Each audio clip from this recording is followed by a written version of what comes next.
बिस्मिल्लाहिर्रहमानिर्रहीम। अस्सलाम वालेकुम। मेरा नाम सैयद हुब्बी अली नकवी है और आज हम देखेंगे कैपेसिटर को। बेसिकली जो चैप्टर नंबर 12 है उसके हम 3 हिस्से कर सकते हैं। तो ये थर्ड हिस्सा, लास्ट हिस्सा शुरू हो गया है जिसमें हम कैपेसिटर्स को पढ़ेंगे। कैपेसिटर जो है इसके बारे में आप अच्छे तरीके से जानते हैं कि ये आपको स्कूलिंग के दौरान भी, यानी आपकी 7th 8th क्लास की साइंस की किताबों में भी और फिर उसके बाद मैट्रिक के अंदर आपको कैपेसिटर टॉपिक के तौर पे पढ़ाया गया है। इलेक्ट्रॉनिक्स में या इलेक्ट्रिसिटी के जो सर्किट्स हैं उसके अंदर इसका बहुत ज़्यादा इस्तेमाल होता है। सबसे पहले आपको राइट साइड पे एक तस्वीर नज़र आ रही होगी जिसके अंदर आपको कुछ शेप्स नज़र आ रही हैं।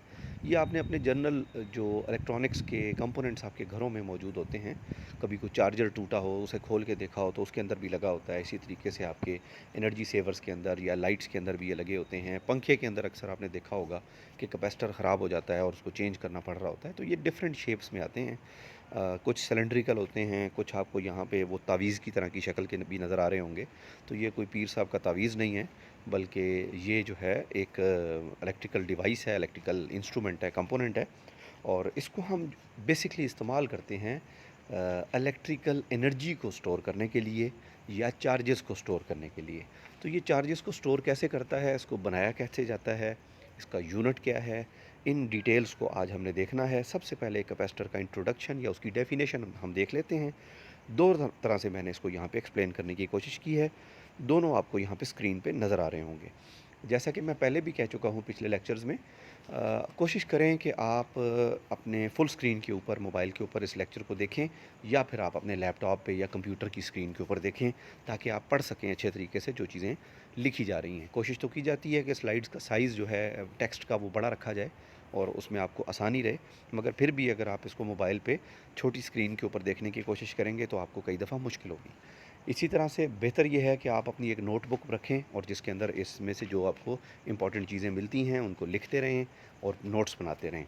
या फिर अगर कोई बच्चा ऐसा करने में कुछ थोड़ा सा हेजिटेंट है तो फिर एटलीस्ट इसकी स्क्रीनशॉट्स ले लें ताकि आपके पास ये डाटा रहे।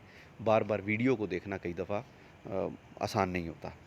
अच्छा, कैपेसिटर की डेफिनेशन की अगर हम बात करें तो ये है क्या बेसिकली। टेक्निकली डेफिनेशन तो नहीं कहना चाहिए, बेसिकली तो ये एक डिवाइस है, तो हम इसकी डिस्क्रिप्शन की बात कर रहे हैं। तो कैपेसिटर एक ऐसी डिवाइस है जो इलेक्ट्रिकल चार्ज को या इलेक्ट्रिकल एनर्जी को स्टोर कर सकती है। इसमें दो या दो से ज़्यादा पेयर्स ऑफ आप कह सकते हैं प्लेट्स होती हैं या कंडक्टिंग प्लेट्स होती हैं, और उनके दरमियान हम जनरली कोई इंसुलेटिंग मीडियम रख लेते हैं। इंसुलेटिंग मीडियम से मुराद क्या है? वो मीडियम जो कंडक्टिंग ना हो, जैसे वैक्यूम रखा जा सकता है, एयर रखी जा सकती है, कोई माइका शीट रखी जा सकती है, प्लास्टिक की कोई शीट रखी जा सकती है। मगर इसमें कोशिश ये की जाती है कि जो इंसुलेटिंग मीडियम रखा जाए वो एक ख़ास किस्म का इंसुलेटर हो। हर इंसुलेटर यहाँ पे पसंद नहीं किया जाएगा, और उस ख़ास किस्म के जो इंसुलेटर्स होते हैं हम उसको बोलते हैं डाई इलेक्ट्रिक। अच्छा, इसको अगर नाम को समझना हो ना तो di for means two. Di हम दो के लिए इस्तेमाल करते हैं, इलेक्ट्रिक तो आप जानते हैं। तो डाई इलेक्ट्रिक हम कहते ही इसको इसलिए हैं कि ये दो इलेक्ट्रोड्स के दरमियान या दो चार्ज्ड प्लेट्स के दरमियान रखा जाने वाला मटेरियल होता है। डाई इलेक्ट्रिक वो ख़ास किस्म का इंसुलेटर है जो कि पोलराइजेबल है। इसका मतलब है ये एक ऐसा चीज़ होनी चाहिए जिसके अंदर पोलराइजेशन पॉसिबल हो। पोलराइजेशन क्या होती है और डाई इलेक्ट्रिक कैसे पोलराइज होता है, ये इंशाल्लाह एक दो लेक्चर्स के बाद मैं इसकी डिटेल्स पढ़ाऊँगा। आज इसके ऊपर ज़्यादा बात नहीं करेंगे। इसी तरीके से हम एक और तरह से भी इसको डिफ़ाइन कर सकते हैं कि कैपेसिटर एक ऐसी डिवाइस है जिसके अंदर एबिलिटी या कैपेसिटी या टेंडेंसी होती है कि ये इलेक्ट्रिकल एनर्जी को या चार्ज को स्टोर कर सके। और जब ये एनर्जी स्टोर कर लेती है इसकी दो प्लेट्स, तो उन दो प्लेट्स के ऊपर क्योंकि एक प्लेट पे पॉजिटिव और दूसरे पे नेगेटिव चार्ज आ जाता है, तो बेसिकली उसके दरमियान एक पोटेंशियल डिफरेंस जनरेट हो जाता है। और पोटेंशियल डिफरेंस जनरेट होने के बाद कैपेसिटर जो है ये एक्ट करना शुरू कर देता है जैसे कोई रिचार्जेबल बैटरी हो। अलबत्ता इसको हम एनर्जी सोर्स के तौर पे इस्तेमाल नहीं कर सकते क्योंकि इसमें जो चार्ज स्टोर करने की सलाहियत है वो बैटरीज़ की तरह नहीं है। वो एक छोटे से टाइम के लिए ये हमें चार्ज वापस कर सकता है, उसके बाद ये डिस्चार्ज हो जाएगा। ज़्यादा देर हम इसको लगातार इस्तेमाल नहीं कर सकते एक बैटरी की तरह। इससे आगे चलते हैं और यहाँ आपको नज़र आ रहा होगा टाइप्स ऑफ कैपेसिटर्स। बेसिकली ये हमारी कोर्स का हिस्सा नहीं है। ये स्लाइड मैंने आप लोगों के इंटरेस्ट के लिए इसमें डाली है। पहली बात तो ये है कि जैसे मैं आपको बता चुका हूँ कि हमारे पास जो कैपेसिटर्स हैं ये डिफरेंट शेप्स के अंदर पॉसिबल हैं बनना। इसके ऊपर भी डिटेल इस वक्त मैं डिस्कस नहीं कर रहा, कभी बाद में करेंगे। हम आज जिस कैपेसिटर को पढ़ेंगे वो पैरेलल प्लेट कैपेसिटर है। बहरहाल फ़िलहाल हम इसकी टाइप्स की बात कर लेते हैं। तो कुछ सिलेंड्रिकल होते हैं, कुछ और शेप्स के अंदर भी होते हैं, बिल्कुल सीधे सीधे से ब्लॉक्स की फॉर्म में भी हो सकते हैं। तो यहाँ आपको एक ब्लू कलर का बड़ा सा कैपेसिटर नज़र आ रहा है। इस कैपेसिटर के ऊपर अगर आप गौर करें तो कुछ रीडिंग्स लिखी हुई नज़र आ रही हैं। जैसे लिखा हुआ है 4700 माइक्रोफैरेड या 4700 माइक्रोफैरेड। तो ये कैपेसिटेंस की वैल्यू है। और कैपेसिटेंस क्या है? ये कैपेसिटर की एबिलिटी है टू स्टोर चार्ज। तो ये कितना चार्ज अपने अंदर स्टोर कर सकता है उसकी वैल्यू है 4700 माइक्रोफैरेड।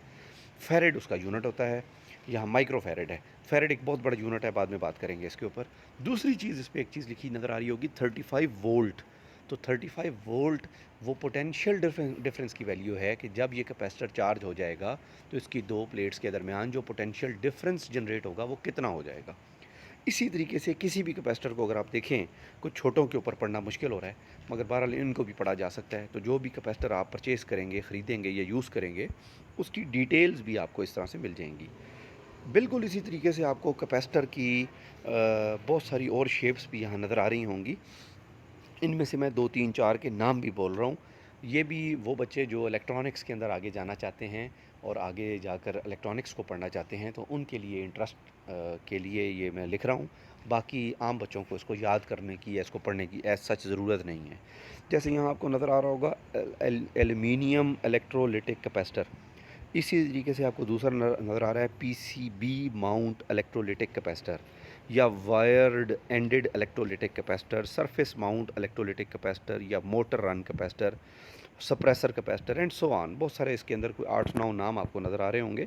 ये मैं आपको स्क्रीन के ऊपर एंड तक दिखा देता हूँ ये नाम, ताकि आप इसको अगर पढ़ना चाहें तो देख सकें। जैसे लास्ट के अंदर आपको ये trimmer capacitor and so on, memory back capacitor भी नज़र आ रहा होगा। तो इन कैपेसिटर्स को आप मार्केट से परचेज़ कर सकते हैं अपनी ज़रूरत के तहत, अगर आप किसी डिवाइस को बना रहे हैं और उसको उसमें कैपेसिटर को इस्तेमाल करना चाहते हैं। ठीक है, इससे आगे चलते हैं हम। अ,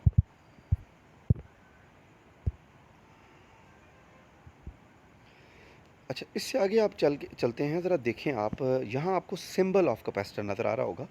बेसिकली इलेक्ट्रॉनिक्स की बहुत सारी किताबों के अंदर बहुत सारे सिंबल्स मिलते हैं। यहाँ आपको 4 तरह के सिंबल बने हुए नज़र आ रहे होंगे, मगर आप लोगों ने जो कोर्स में सिंबल इस्तेमाल करना है वो ऊपर वाला सिंबल है, टॉप पर। वो जो दो आपको पैरेलल बार्स या दो पैरेलल लाइंस नज़र आ रही हैं, यही कैपेसिटर का वो सिंबल है जो हम इस्तेमाल किया करेंगे हर जगह पे।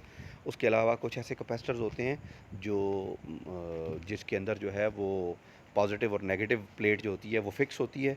उनके अंदर फिर दूसरा, तीसरा या चौथा सिंबल भी इस्तेमाल किया जा सकता है। अच्छा, इसके बाद आगे चलें आप, तो हम इसकी कंस्ट्रक्शन के ऊपर बात करते हैं। कंस्ट्रक्शन के ऊपर जब हम बात करेंगे तो सबसे पहले आप इसमें जो आपको एक डायग्राम नज़र आ रही है, पहले मैं उसको दिखा देता हूँ और उसके बाद इसको हम डिटेल में देखेंगे तो हमें कंस्ट्रक्शन में आसानी होगी समझने में। पहली बात तो ये है कि ये ग्रीन कलर की आपको दो प्लेट्स नज़र आ रही होंगी। एक का नाम क्यू पॉजिटिव रखा गया है और दूसरे का नाम क्यू नेगेटिव रखा गया है। क्यू पॉजिटिव से मुराद वो प्लेट है जो कि बैटरी की पॉजिटिव एंड से अटैच्ड है, और क्यू नेगेटिव से मुराद वो प्लेट है जो बैटरी की नेगेटिव एंड से अटैच्ड है। अच्छा, जैसे ही ये, क्योंकि बैटरी हमारे पास डीसी बैटरी है, यानी डायरेक्ट बैटरी है, डायरेक्ट करंट बैटरी, तो इसका मतलब पॉजिटिव प्लेट पॉजिटिव ही रहेगी, नेगेटिव नेगेटिव ही रहेगी। तो ये चार्जिंग का प्रोसेस स्टार्ट होगा और ये तब तक जारी रहेगा जब तक कैपेसिटर फुली चार्ज्ड नहीं हो जाता। इसी तरह से कैपेसिटर की दोनों प्लेट्स के दरमियान जो डिस्टेंस है हम उसको स्मॉल डी कह देते हैं, और इसके दरमियान हमने कोई डाई इलेक्ट्रिक मीडियम रख दिया है। डाई इलेक्ट्रिक मीडियम मैं अभी थोड़ी देर पहले आपको बता चुका हूँ उसका मतलब क्या है। ठीक है, यहाँ साइड पर भी मैंने लिख दिया है कि क्यू पॉजिटिव का मतलब क्या है, positively charge plate. Q negative का मतलब क्या है, नेगेटिवली चार्ज प्लेट। वी का मतलब वो पोटेंशियल है जो कि बैटरी से हमें मिल रहा है, इसको हम वी सी कह सकते हैं, वी डी सी कह सकते हैं। और स्मॉल डी से मुराद सेपरेशन बिटवीन द प्लेट्स है। अब हम अपनी स्लाइड पे आ जाते हैं वापस। तो पहली बात तो ये है कि कैपेसिटर है क्या। ये दो कंडक्टर्स हैं जो कि प्लेट्स की फॉर्म में होते हैं या पैरेलल प्लेट्स की जनरली फॉर्म में होते हैं। इनके दरमियान की डिस्टेंस को डी कह देते हैं। अच्छा, इसी तरीके से इनके दरमियान जो मीडियम होता है वो मैं आपको बता चुका हूँ, वैक्यूम हो सकता है या कोई डाइलेक्ट्रिक हो सकता है। और जनरली हम जो इस शेप को जब हम पढ़ रहे होते हैं तो हम बेसिकली कैपेसिटर की एक ख़ास टाइप जिसको पैरेलल प्लेट कैपेसिटर कहते हैं उसको पढ़ रहे होते हैं। ये फिक्स्ड वैल्यू कैपेसिटर्स होते हैं। वेरिएबल कैपेसिटर्स भी एग्जिस्ट करते हैं, ऐसे कैपेसिटर्स जिनकी कैपेसिटेंस की वैल्यू वेरी की जा सकती है, कम या ज़्यादा की जा सकती है। इसकी वर्किंग को अगर हम देखें तो मतलब डायग्राम तो वही है बेसिकली। तो वही आपको मैंने बताया कि जैसे बैटरी की पॉजिटिव एंड से अगर कैपेसिटर की पॉजिटिव टर्मिनल को जोड़ दिया जाए तो कैपेसिटर का पॉजिटिव टर्मिनल आस्ता आस्ता से चार्ज होना शुरू हो जाएगा। बिल्कुल इसी तरीके से जो नेगेटिव टर्मिनल है वो नेगेटिव के साथ जुड़ा हुआ है, तो दोनों प्लेट्स के ऊपर चार्ज आ जाएगा जिसकी वजह से उनके दरमियान एक पोटेंशियल डिफरेंस जनरेट हो जाएगा। ठीक है। और एक ख़ास टाइम के बाद कैपेसिटर चार्ज हो जाएगा। एक और बात ज़हन में रखनी है कि ये जितना भी चार्ज होगा, डायग्राम में तो ये चार्ज बाहर की तरफ बना हुआ है, मगर एक्चुअली ये चार्ज जो टर्मिनल्स होते हैं पॉजिटिव और नेगेटिव कैपेसिटर के, उनके अंदर वाली फेसेस के ऊपर या अंदर वाली साइड्स के ऊपर सारा चार्ज चला जाता है। बाहर वाली साइड्स पे चार्ज नहीं होता। उसकी वजह पॉजिटिव और नेगेटिव चार्जेस की आपस की अट्रैक्शन होती है। अच्छा, इससे आगे हम चलते हैं तो expression for the capacitance of a capacitor की हम बात कर लेते हैं। Basically capacitance of a capacitor से मुराद क्या है? कैपेसिटर की वो एबिलिटी, नीचे आपको नज़र आ रहा होगा बेसिकली, क्योंकि हम मैथमेटिक्स से इसको लेना चाहते थे इसलिए पहले expression for the capacitance of capacitor लिख रहे हैं।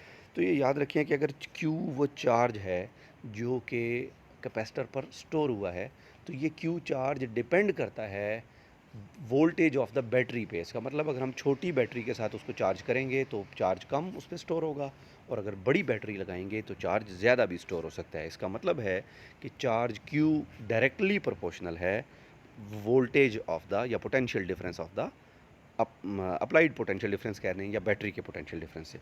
अगर Q is directly proportional to V है तो हम जानते हैं कि हम डायरेक्ट प्रोपोर्शनैलिटी को या प्रोपोर्शनैलिटी को इक्वलिटी में जब हम कन्वर्ट करते हैं तो फिर हमें एक कांस्टेंट ऑफ प्रोपोर्शनैलिटी भी ऐड करना पड़ता है, और वो क्या है? वो C है। Q is equal to CV, जिसको हम इक्वेशन नंबर 1 कह रहे हैं।